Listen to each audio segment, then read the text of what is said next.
two new messages are, how about painting over an old piece? Absolutely.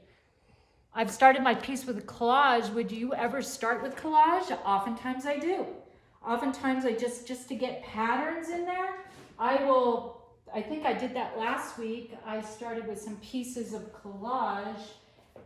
These elements right here, collage, I can paint over. I have found sometimes with oil paint though, if I stay non-attached to the elements themselves and where they're at, then sometimes they peel off, and I like working with that accident. But I come from a photographic background where I used to be in the darkroom and I would make prints. I loved the accidents and watching something emerge without having any preconceived notions of what it is I'm getting.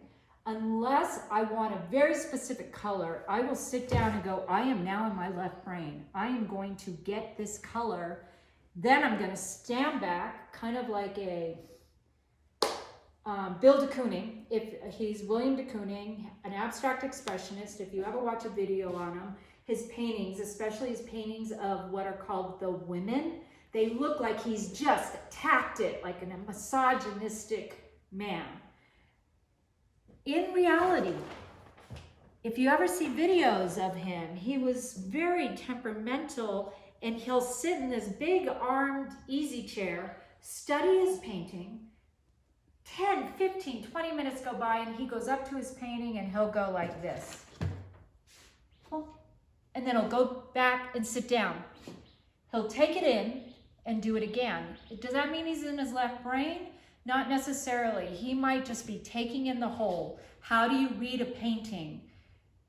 It's not about compartmentalizing and saying, oh, this needs this over here and that over there. When you're still in the beginning phases, it is a dance between the painting and what is going on with yourself, and reading it like a gestalt language, taking in the whole, taking in the whole.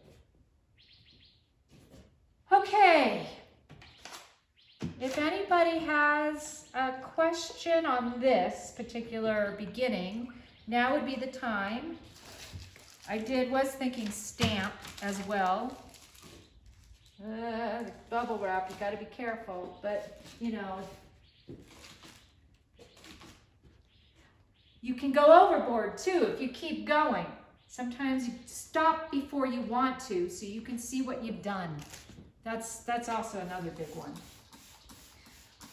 Now would be the time, because I'm going to take a little break and then I'll come back, and if there's any questions you have on your own process, I can answer those. So. Lauren? Yes.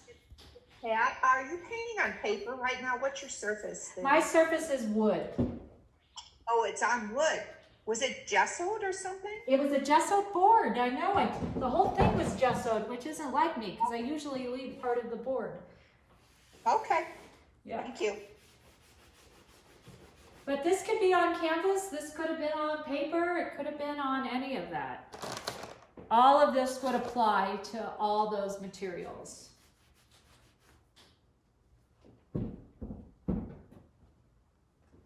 Sometimes if you have drips, if I come in with water on this acrylic,